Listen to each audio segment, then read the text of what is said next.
Hello and welcome to Video Game Hangover. I'm Randy Dickinson and I'm in Harrisburg, Pennsylvania. Hey, I'm DJ Ross. I'm in Mountain View, California.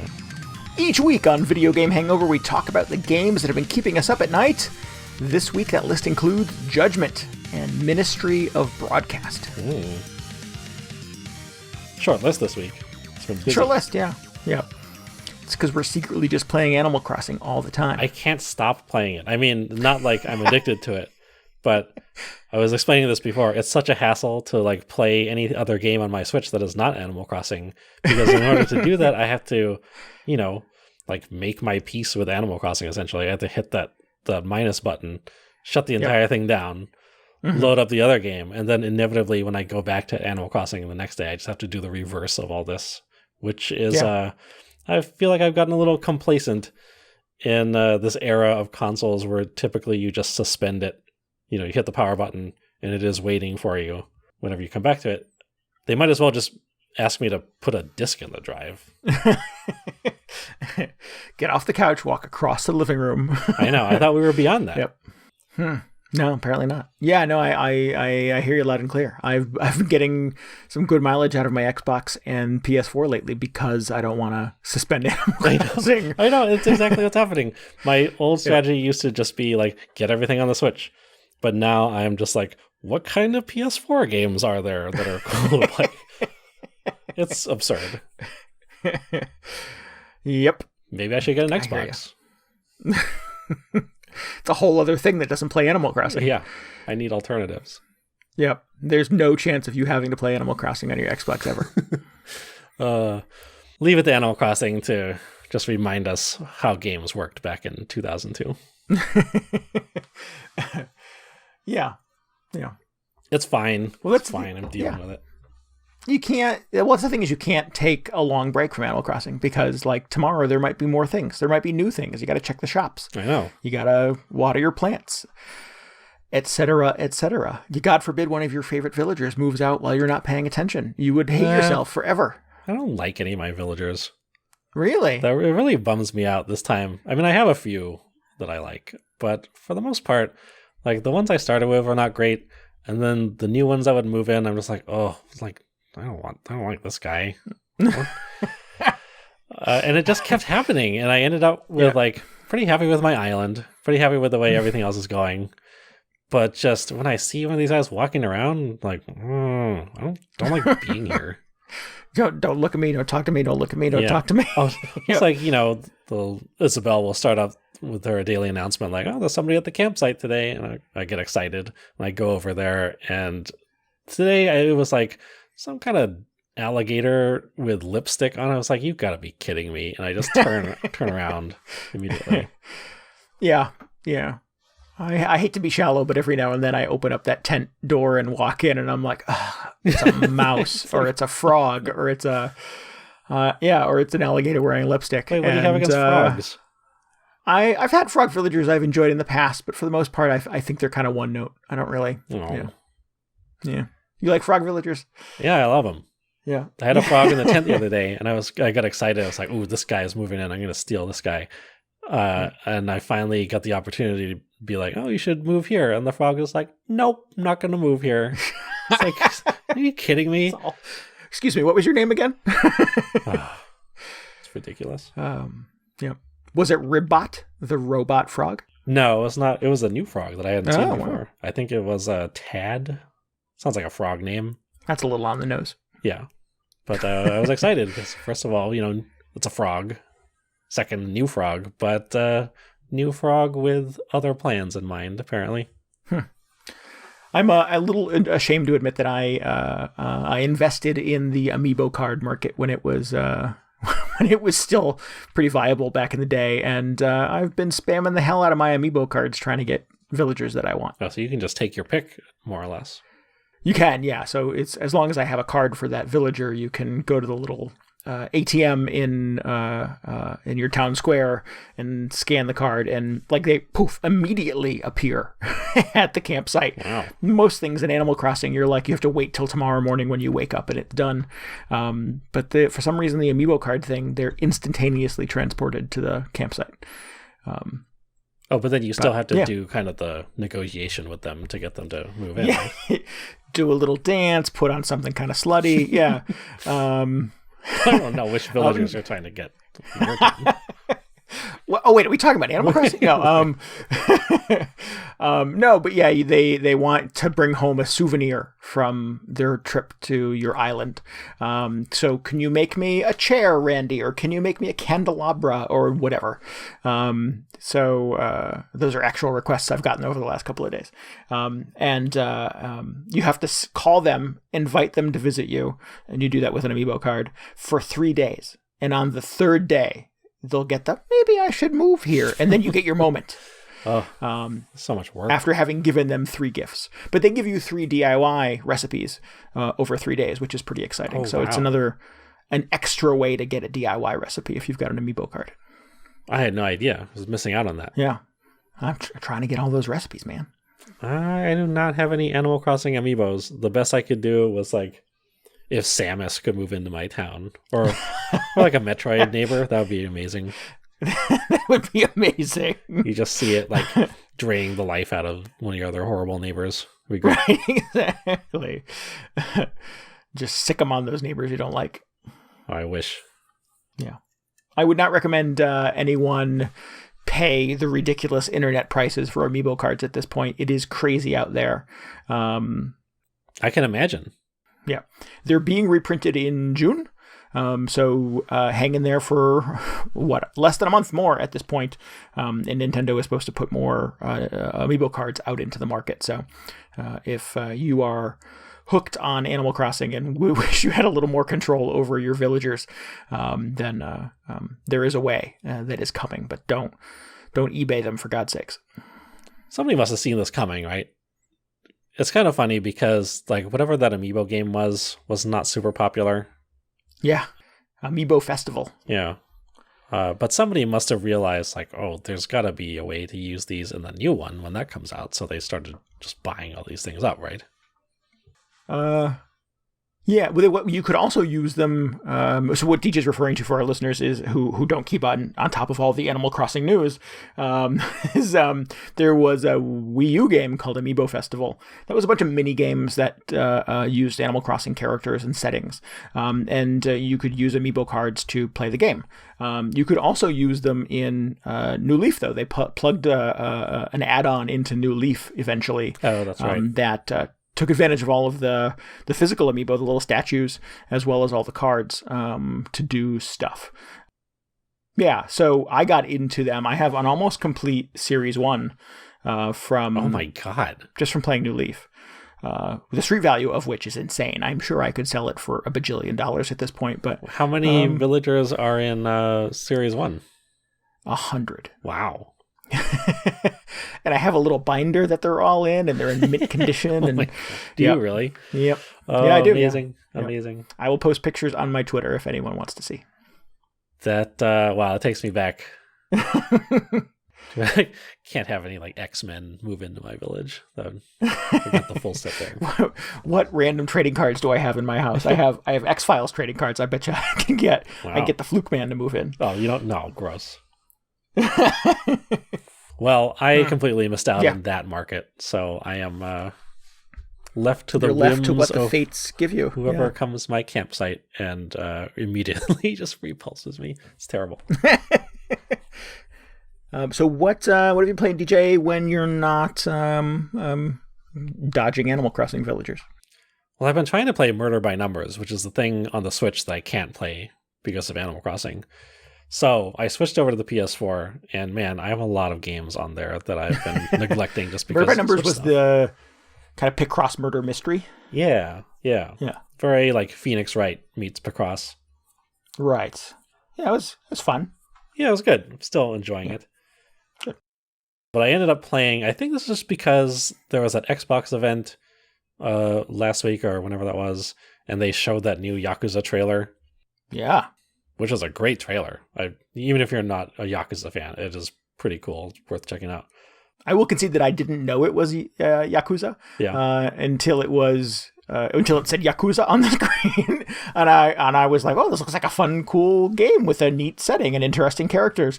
It does not look like every other trailer that's been shown during this Xbox event. And then it said Yakuza, and I went, oh, I know some people who are going to be very excited right now. I mean, not to just get sidetracked talking about this trailer, but I thought, even as, watching this as a longtime Yakuza fan, I thought it was just a very well done trailer, because it starts and it's just a very intriguing hook to get you into the premise of this guy who's the protagonist of the game. It does a really good job setting him up. And is a new protagonist. He's a new one, yeah.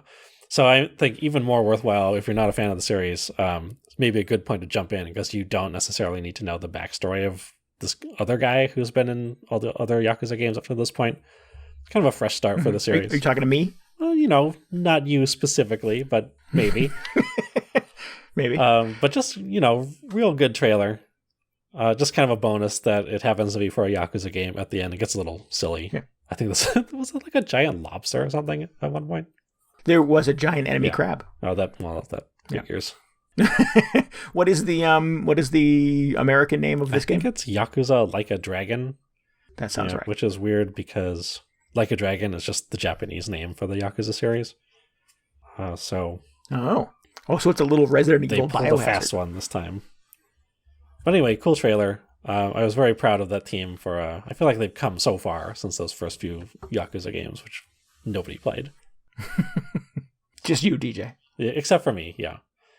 They got me in the mood to play some kind of Yakuza game, but instead of doing that, I went to Judgment, which I've had for the PS4, just collecting dust. Thought it would be a good time to give it a try. And how is that related to Yakuza? It is, so it's, first of all, it's not technically a Yakuza game. It's by the same studio. It is, I talked briefly about the demo of this when it came out last year. It has a lot in common with a Yakuza game. Like, it has a lot of street fighting and kind of RPG elements. It takes place in the same area of like fake Tokyo that all the Yakuza games take place in. But fake Tokyo? Yeah. Rather than playing as an ex-Yakuza soldier, you are an ex-lawyer who has become a private eye, essentially. And this also has a really interesting premise because, like I said, the guy used to be a lawyer. He was like the super hotshot lawyer. I don't totally understand how the justice and like court system works in Japan, but apparently if this game is to be believed, it's very rare for anyone to actually like get acquitted if you go to court. I don't know how accurate that is, but they make it sound like it's a very rare thing. But this guy, he's such an amazing lawyer. He got this one guy off for a murder that he was accused of, which was incredible. But then the same guy went out and just it turned out he was a serial killer. So this lawyer is suddenly disgraced and gives up his lawyer badge and becomes a private eye.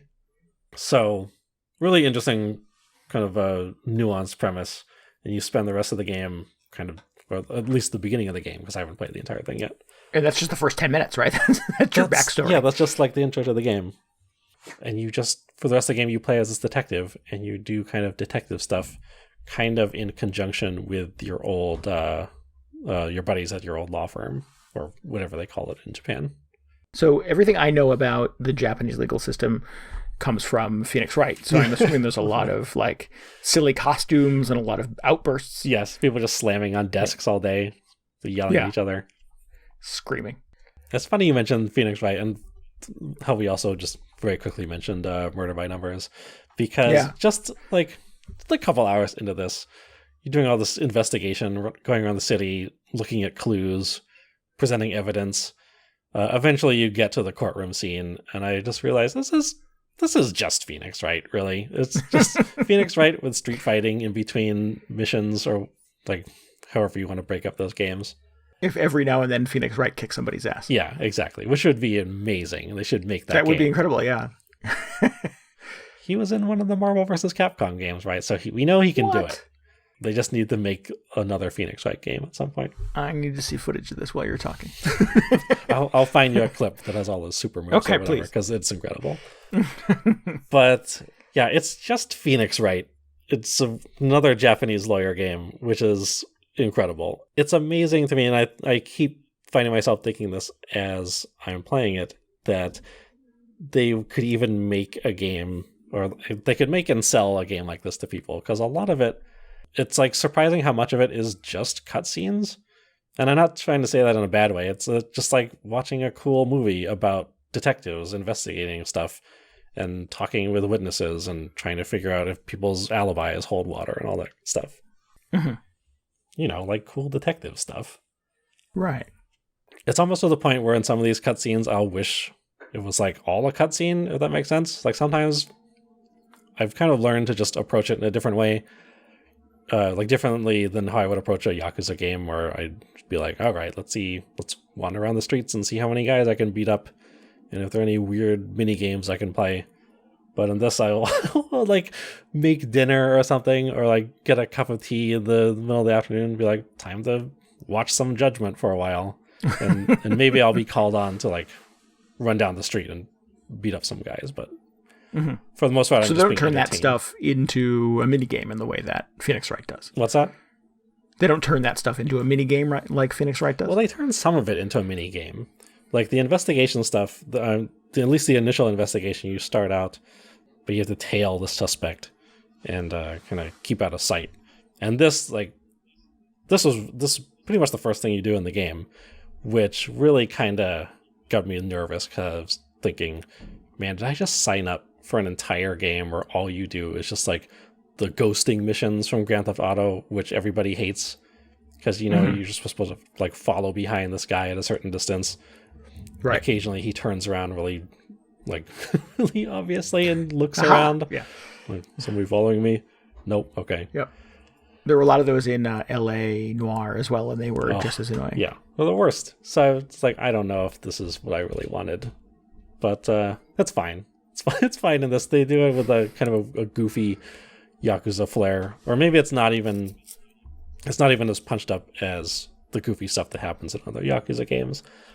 But you're not in a car or anything. You're just tailing this guy on foot, and occasionally you will find a conspicuously placed like restaurant sign or a car, and you'll be prompted to just kneel down behind it, which is like, all right. What could be less obvious than a guy kneeling behind the car in the middle of Tokyo? Just like, well, not doing anything suspicious here. Just not at all. Having a kneel. Just tying my shoe. Yeah. So it's a little bit of that. There's a little bit of like, it'll show you a scene and you'll just have to find some piece of evidence in the scene, which feels like typical detective stuff. Then there's some fighting. There's some other weird investigation stuff, which boils down to like a lot of fetch quests most of the time, where either you need to go collect some item or you need to go talk to some witness or NPC to get more evidence, which is fine. But then you get to the courtroom section and you're not the lawyer in this game, right? Because you're the detective. Right. So you don't actually do any of the lawyer like interviews, at least not so far. But to me, that's like, oh, this is great, because I hate that about the Phoenix Wright. You just like present the wrong evidence one after another. In this, you just get to watch the whole like dramatic courtroom scene unfold. And I don't know how much interaction you need in your lawyering games, but I thought it was actually kind of good. Yeah. It's like your reward for doing all the legwork. Because you are, in Phoenix Wright, he does a lot of the investigations too. But in this, it was like if you're playing the whole game as Detective Gumshoe and just presenting all the material to your lawyer buddy at the end so he can, you set it up and he knocks it down. He finishes it up, yeah. Yeah. Excellent. So admittedly, you do lose some of the satisfaction. Like I do like the moments in Phoenix Wright where you do get to present that critical piece of evidence. Sure. Turnabout. Yeah, exactly. Or, you get to yell objection into your DS. Much to the dismay of everybody on the train around you. Yeah, right. But I find that it's, I'm not missing it too much. The rest of the game is interesting enough, and the rest of the story is interesting enough where I don't feel the need to really be involved in these courtroom scenes. Maybe that'll change later. I don't know. Maybe I will have to do some stuff when they get to court. But I've only done the first case so far. and it's been fine. It's been good. And does it satisfy from a Yakuza perspective? Well, what do you mean by that? That's a complicated question. So, the things that you like about Yakuza, does Judgment sort of scratch that itch? I think so. So far, like the combat is fine. It's not. I mean, it's roughly the same combat system in the Yakuza game. So if you're familiar with that, if you like that or not, then kind of have an idea if you'll like the combat in Judgment. So far, it is not just over the top goofy as a lot of the later Yakuza games, which is kind of fine because I don't know. So far, it still feels like a very serious like crime story. Mm-hmm. I haven't done a lot of side missions yet, which is where probably the bulk of the really silly stuff in the Yakuza games happen. So maybe that is still waiting to be discovered. But yeah, I mean, it both satisfies that desire I had to play a Yakuza game after watching that trailer, and also it's just kind of a refreshing change because it's something new from the studio. I mean, I like the Yakuza games, but there are so many of them, and I've played so many of them that it's nice to have just a fresh angle on it. So I'm really liking this lawyer thing. Or they could have taken the easy, taken the easy way out and just made a Yakuza clone, and they did not. They kind of made it its own thing. Yeah. It got me wondering, actually, like, okay, so you do so much different stuff in this game. You like tail guys, you search around a scene for evidence, you fly a drone, you pick locks, you put on disguises. It's terrific. I'm hoping at one point there'll just be a whole closet of disguises I can wear around whenever I want. Excellent. But it got me thinking, like, what do you do in the Yakuza games most of the time? You just beat people up, I guess? You just beat people up on your way to talk to the next NPC. There's not like, when Kiryu is just out on the town, he's not really doing signature Yakuza things. I guess that's where beating people up comes in, but it feels like, I don't know. It feels like a much different game in between the battles than the Yakuza games do. Well, cool. Yeah, it's good. Approaching it like sort of more of a movie, I'm kind of thinking like, I wonder if they could have like trimmed it down a little bit because it feels a little long-winded at times. And I think this is, it's definitely longer than a movie. Probably longer than like a TV series even. If like the length of previous Yakuza games are any indication.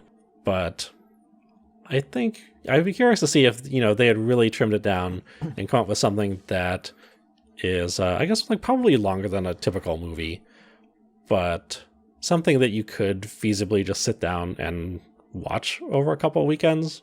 I think that could be really interesting. I don't want to deny anybody the enjoyment of actually like picking up the controller and like beating up some guys or picking locks or whatever. But I feel like they're like halfway there on this already. It would have been interesting. If it just had like an autoplay mode or a spectator mode. Yeah. It makes me think of like when I was a little kid playing Final Fantasy games or just any RPG. I'd just think, wow, a movie of this would be amazing. But what would it be? It would be like 10 minutes of them talking and then 30 minutes of them just like fighting random battles or whatever. Like, that's not a good movie. So, I don't know. Whatever the modern equivalent of that could be interesting to see. Did they make a Final Fantasy movie? Oh, yeah. They made multiple and they're all terrible. Don't watch them. There might be... Well, is there a good one? No. I saw one, The Spirits Within. Yeah, that's not good. I remember seeing that. Unfortunately, so do I. Yeah. Did you know that movie almost put Square out of business? I did not know that. Yeah, it was real bad. It was Big Bomb, yeah. Well, they spent so much money on it. Yeah. But anyway, speaking of movies, though, and this is just a weird side note to this game. So, you're not playing as Kazuma Kiryu. You're playing as this new character in Judgment who is modeled after, like, apparently, like, super famous Japanese movie star or TV star or just some actor who, of course, I have no idea who he is. I've never seen never seen him in anything. But everybody I heard talking about this game who, like, is more familiar with that sort of stuff say that this is kind of on the level as if they had digitized Tom Cruise to be in this entire game, which sounds like... Without Tom Cruise's approval. Well, no, I mean, they got his approval. They got him to record voice lines for the game. Oh, gotcha. And then I guess they just, like, motion captured his face and everything. Yeah. So it's, it's hard to fully appreciate that without knowing really who this guy is. But it's weird just thinking about just keeping that in mind as I play this, because, he looks very realistic. He looks like he's the actual guy, and he's doing all those lines, I assume. But the rest of the game, you're like steering here around the city. You're just beating up guys left and right. You're doing these ridiculous like spin kicks off of walls. You take him into restaurants and having him drink endless beers and going back out on the streets and stumbling around. It's weird. I kind of wish I don't know. I should look up what this guy's been in so I can check it out, and so I just have some context for if it makes any sense what he's doing in this game. But just a weird extra thing. It's the role of a lifetime, DJ. Actors act. I feel like you would have a harder time getting away with this in the US or something if you had actually, if like it was Tom Cruise in the US version of this. Yeah. There would be somebody just standing behind the producer's shoulder and being like, oh no, he can't do this. Tom would never do that. Can't have him doing this in a video game. Well, he's not Tom Cruise. He's Tom Cruise playing a character. I know, but you don't want some screenshot getting on the internet. Oh, look, here's Tom Cruise in a hostess club chatting up these ladies. What's going on? It's like, oh no, that was just in that weird video game he did. Yeah. Yeah, too many cooks. was the Chow Yun Fat did a video game? Oh yeah, he did. Yeah, he was just doing a pretty good video game. He was doing Chow Yun Fat stuff in that game, though. That's fine. Yeah, it wasn't anything controversial. There was a lot of like sliding across dinner tables that had been set. Yeah, yes, exactly. Yeah. I assume that's just what Chow Yun Fat's home life is like. He gets home, slides across the table, whatever. Yep. And somebody's angry. I just set that table. Yeah. His wife just like, oh, again, every day. Again. You come home. Chow. Yeah. Chow. Come down. Now we have to get takeout. Yeah. It's like, fine, I'll go pick it Chow up. Yun DoorDash. Yeah. Anyway, real good. Feels like there's just so much going on. The Yakuza games have always, like, for a long time, people would just say, oh, it's the Japanese GTA, which I didn't, like, after playing them, I didn't totally agree with. But, like, now I kind of think maybe this is it, but in a different way that they meant, in that it's not, a GTA-style crime drama, but there's, like, a central storyline and just so much other peripheral stuff to do, because there's, like, side quests, there's friends you can meet and hang out with, and like one of them gives you recipes to try and you just text her feedback. There's still an arcade full of authentic Sega games to play, and I assume that you can go to the batting cages and play darts or mahjong or whatever. But it just feels like I've been sticking pretty close to the main storyline so far, but it just seems like there's a lot of stuff that's kind of begging for my attention around the edges that I have not really indulged in yet. Which may be why it feels a little more like a TV show, because you're not really wandering off the path. Yeah.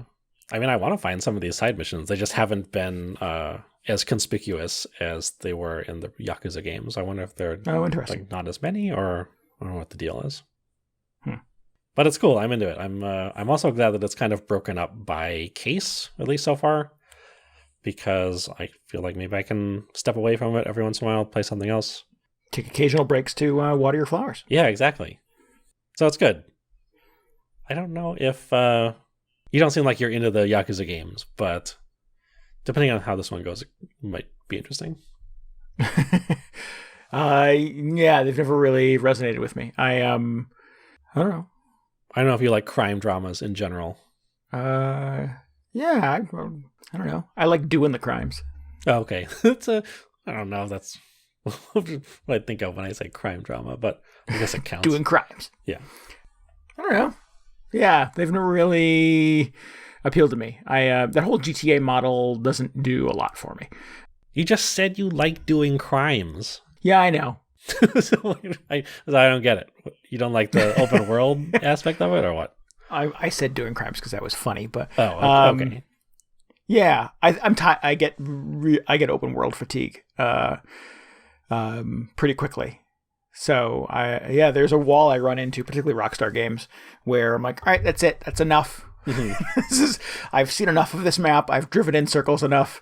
I don't care to do any more of it. Red Dead Redemption 2 is on Game Pass now, and don't do it. I'm like, oh, maybe I should check this out. But it's just a big Rockstar open world game, and I don't know if I want to go down that road again right now. Well, this one you might like because the open world is real small. I mean, it's just a few blocks of this neighborhood. It's just very dense. That's kind of a cool way to approach it. Yeah, I like it. I mean, I also don't have the attention span for an enormous Rockstar style open game at this point. Mm-hmm. So this is nice. It's a nice balance. Cool.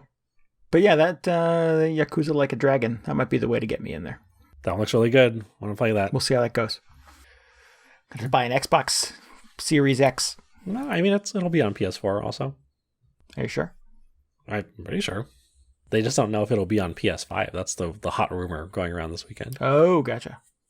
Sony, I mean, nobody knows it's going to be on PS5. Sony is really holding out on everybody. Somebody's trying to figure that out, yeah. So, anyway, what have you been playing? You still on the Game Pass? You doing a little bit of that? Took a break from the Game Pass. I've not fired up the Xbox in a little bit. I need to finish Gears 5. That calls me. How are you going to keep the Game Pass thing going? I don't know, until I remember to cancel it. Okay, that's probably what they're hoping. Or until my quarantine ends.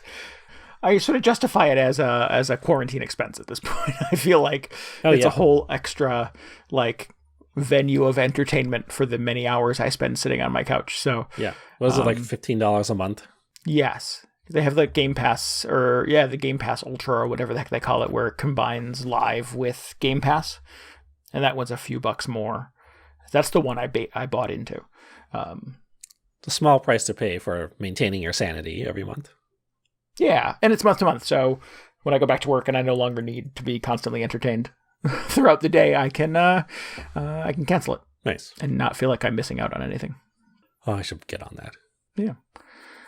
I've been playing another game on the Switch that is called Ministry of Broadcast.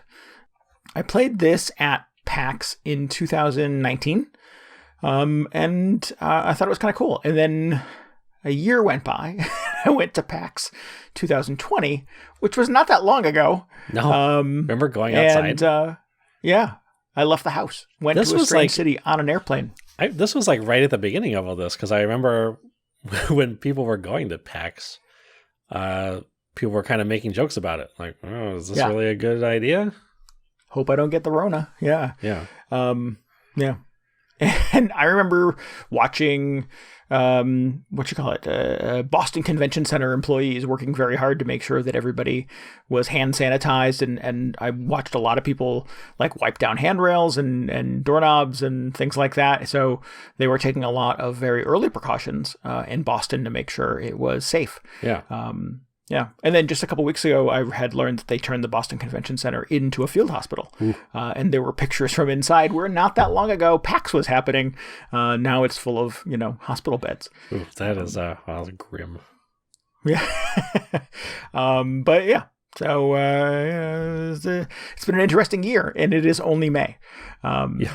So that was not my point of bringing this up, but this game was in a playable state in 2019. It was playable again on the show floor in 2020, and I went, I'm not going to play it now. I played it a year ago. Eventually it will come out. I kind of dug it. I'll give it a shot. The hook here is that it's kind of a 2D platformer. You are a prisoner in a city where a wall has gone up that has divided you from your family, and the city is not identified. And you would like to get a pass to visit your family on the other side of the wall, and the only way to do it is to survive a game show. Oh, of course. Yeah. As one does. And the game show essentially is you going through a series of trials. It feels like you're trying to escape the compound that you're on, essentially. And each day you sort of wake up. It's a broadcast day. You meet with your sort of therapist / agent / handler, and they ask you how you feel and how you're feeling and how your first day went, and they give you a tiny bit of kind of questionable advice on how you should proceed throughout your day. They say, okay, good broadcast.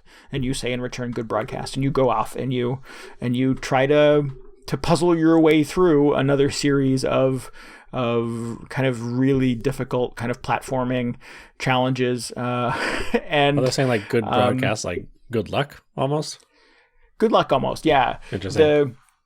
The conceit is that the game is always filming you as you're playing, essentially. So that when you die, like static takes over the screen. It says broadcast interrupted, and you start your broadcast day over again when you reboot. So it's a reality TV show, essentially, of you trying to escape this horrible government compound so that you can see your family again on the other side. All of this is done with a kind of tongue-in-cheek sense of humor, but you're dealing with some really kind of horrible stuff about people. Like, one of the days you wake up, it's election day. And you're excited to go vote. And in the process of trying to get to the voting place, you see that a lot of people who have sort of picket signs and pro-blue signs, the other candidate is red, have been rounded up and are locked in a cage. Yeah. So it tries to be funny about some of these things, but some of them are kind of not funny things. It's a real fine line, and the game treads pretty well, I think. It does some stuff where, like, you're trying to get sort of like across a pit of spikes, and you lure another character on the show to falling to their death on the spikes so that you can then walk across their body to get across it. And some of that stuff, I'm just sort of like, I don't know about this. This is a weird tone for a video game. The opening credits of the game essentially are one of your co-stars on the show is like shoveling snow outside of your little bunker, and every morning you start and he gets hit by a snowplow. And the game sort of plays these things as comedy, and I'm like, it's a weird time to be looking for humor in oppressive government regimes. I don't know, it's just really what is it, government snowplow? Yeah, the whole government runs the whole thing in the game. The government is running the TV show, is handing out the pass for you to go see your family. They've put up the wall. They're fixing the election. So the government is not your friend. So is it just that they're not really selling the jokes that well, or you feel like it's just an inappropriate time to be joking about this kind of stuff? I don't know. That's for anybody to sort of decide. I think I generally have a pretty dark sense of humor, and there are parts of this that I genuinely find kind of laugh out loud funny. But it's I guess maybe it's a weird time to sort of look for the humor in things like this. And that might just me being unnecessarily sensitive. It could just be, I don't know, you're not the right mindset to play something like this right now, I guess. To appreciate this, yeah. I was just thinking about the guy, like throwing the guy on the spikes to get over a pit. I mean, that's just insane. So in order to really have that happen, I can see them like portraying it as a couple ways. One, you are just a total psychopath and you do awful things in this game to get through the game show. Or it could just be like just really dark slapstick of you being like, how do I get across this pit? Oh, I'll just walk over this guy and lure him to his death. Yeah. So is it are they going for just like a goofier approach to it? I feel like you just could not do a straight face, like, I will murder this guy and walk across him. No, he's the character that you play is a redhead. He's a ginger. He doesn't really have a name in the game, but he people around him call him Orange, and he has a bouffant of orange hair, and it's all little pixelated stick characters. So he's the only one with a bright orange shock of hair on his head. I keep thinking he's Conan O'Brien. Yeah. As you get further into the broadcast, you get additional days on the show. Orange starts collecting fans. People are sort of at the gates of your government compound with like pro-orange signs, and they're really supportive of you. So you're building fans by being good at the game show. And the first couple of times Orange does horrible things to other people to improve the likelihood of him being able to get through it. He is very apologetic. He says, "I'm so sorry. I can't believe I did that. I hope you're okay." So you get little lines of dialogue that sort of justify or excuse to a degree him making bad choices that cost other people their lives in the interest of being able to reunite him with his family. So again, I think the writers, the developers here are kind of doing the work to kind of find the balance. It's just some of it doesn't quite land for me.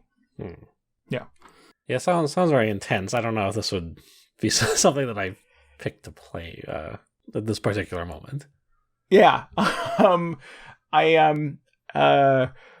I liked playing it at PAX, and I had this memory in my brain of like, oh, that was that game. It was kind of neat. It was a little funny. It has a very distinct, like I said, kind of pixel art kind of art style to it.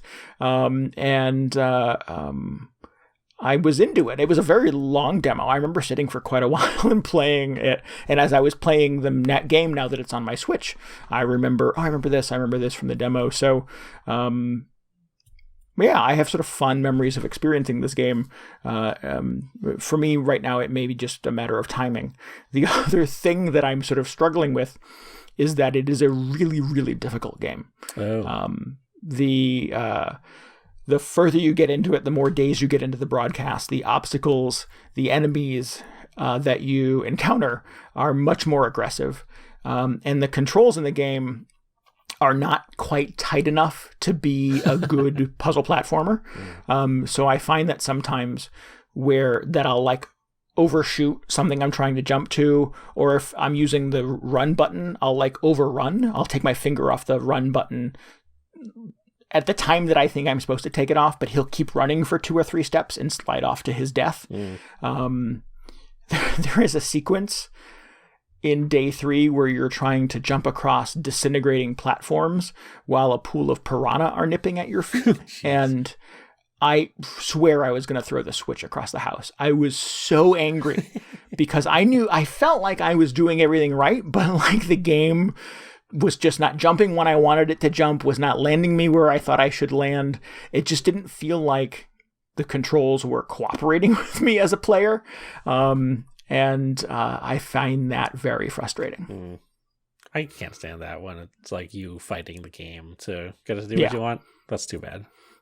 And when you're in the early days and it's really just kind of running, jumping, climbing, it doesn't feel quite so, I don't know if broken's the right word. I'm being dramatic when I say that. But when you get further in and you're trying to sort of do these pinpoint precision jumps and leaps and climbs, or you fall to your death in the pool of piranha, then that's when those things become really glaring. And I really feel like I can continue forward, sort of beating myself against the wall of this game, or hope that their developers are paying attention and they patch it someday and make these controls better. The devs have said, and this is in the Switch news channel for Ministry of Broadcast, that their day 1 patch was supposed to address a few things, like a story mode that was supposed to be a little less frustrating when it comes to all of these feats that you're supposed to pull off as a competitor on this game show. There's a lot of typos. It's visual dialogue, little speech bubbles, and there's typos in them. And the day 1 patch was supposed to fix a lot of those typos. And there's a couple of other things they say they want to do with the patch, but for some reason, presumably related to COVID-19, the patch has been delayed. Yeah, that sucks. And wasn't ready to go on day 1.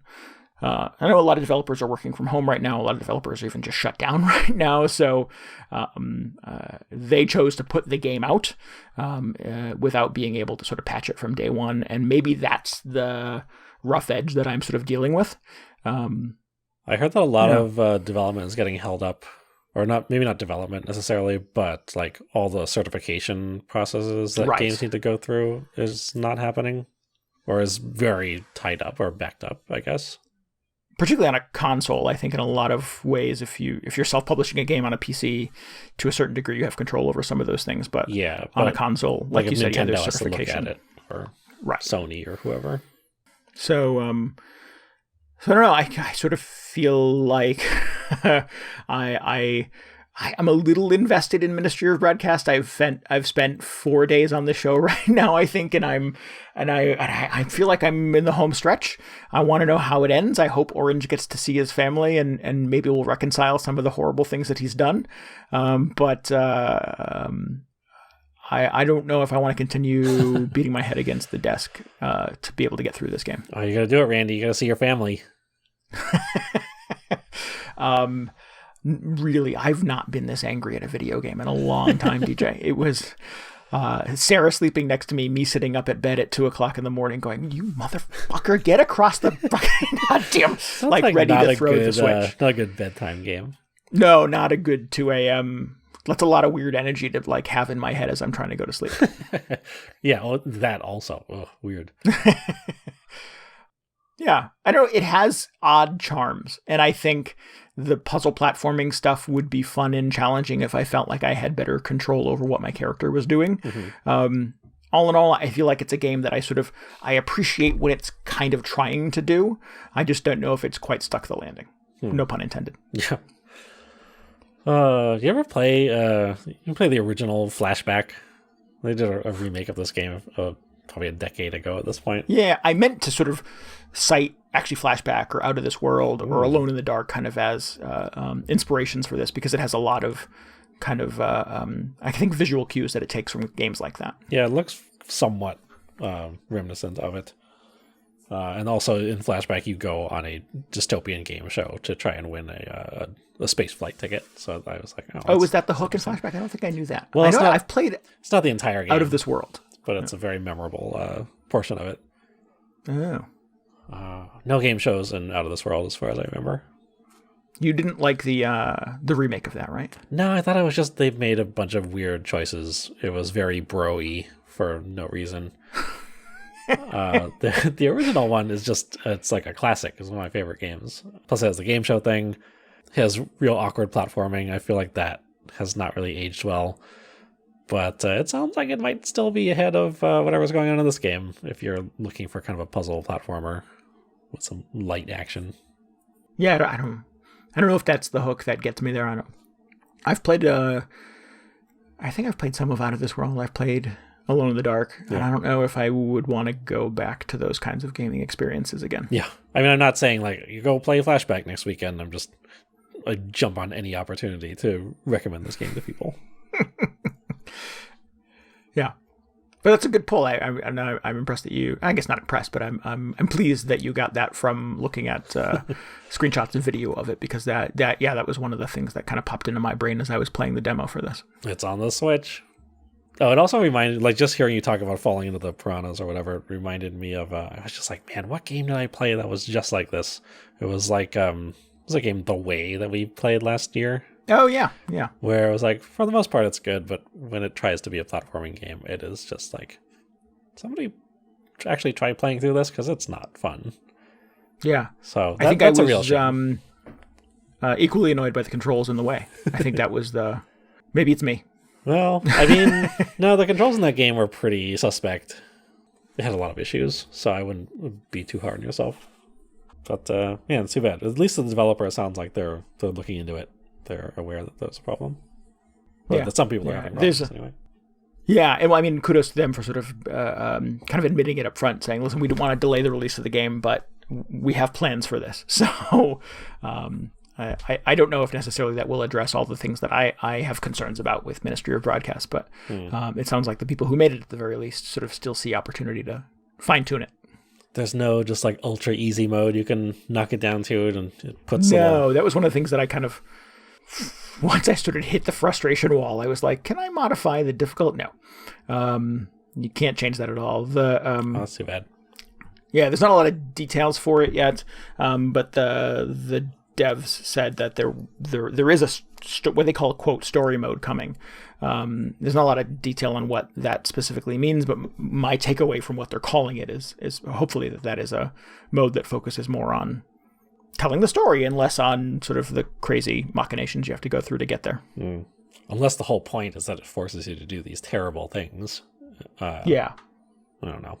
And it's distinctly possible. It could very well be to what lengths are you willing to go to see your family? Yeah. How many pits of piranhas are you willing to navigate?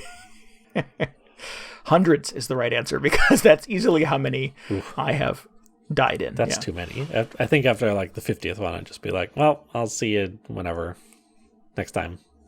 Mm-hmm. Yeah. I have a small confession, which is that I started out playing Judgment on easy mode. Not the very easiest mode, but like easier than normal, because I was just like, generally I don't really like the boss fights in the Yakuza games. I feel like they're very frustrating. I'm kind of just in this for the lawyer story. I want to see what this guy's up to. But just every fight that I got into on the street, people would go down in like 2 punches. And I was like, this is not satisfying. Like, I mean, it's fine, but, I do enjoy the combat a little bit. So I bumped it back up to normal, because it lets you do that at any point. But, man, it just makes me wish I thought we were all getting on the same page, just have the difficulty available to change at any point. But maybe not. Yeah. Or give me some sliders. Give me on the street combat, I want to make that like a 4. In boss combat, I want to make that like a 1. Yes, that's what I want. Oh, that would be incredible. Yeah. The boss fight, I just want to do it Indiana Jones style. I'll just pull out a gun and shoot him. And that'll be it. Bang. Yeah. Cool. I just actually, and I won't dig into this now, but next week on the show, I want to talk about, I've been playing Dishonored 2. And that game does some really cool stuff with difficulty adjustments that I want to talk about next week, because I'm a fan of these now. Yeah. And games that do it well, I have a lot of appreciation for. So I'm going to make myself a little note right here to make sure I talk about that on the show next week when I talk about Dishonored, because Dishonored 2 gives you tons of customizable control over all kinds of difficulty things in the game. Yeah, I remember that. I remember being very surprised, because I don't remember if they did that in Dishonored 1. But it felt... They did not, yeah. It felt very much like kind of the Celeste route. Yeah, Celeste is like the gold standard for that. Yeah, absolutely. Yeah. But yeah, it's very granular. You can adjust all kinds of difficulty sliders for all the things that you encounter in the game. Yeah, very cool. Cool. All right, well... Before we wrap this up, I have a small correction from last week's show, or maybe just a regret. Okay. When I was talking about Final Fantasy VII. Just last week's show? Just last week's show. We only have time for 1 episode's worth. Gotcha. I was talking about how I was surprised at the sound effects in this ostensibly PlayStation 1 game made with the most cutting-edge CD technology at the time. It was still using all these sound effects that sounded like they came from a Super Nintendo. And in particular, I was talking about this when they're in this room full of burning fires, that it plays this really corny sound effect that just sounds like static on the radio almost. And what I wanted to do was put in a little replay of that sound in the background so everybody could appreciate just how lovely that is. And I totally forgot. So here it is.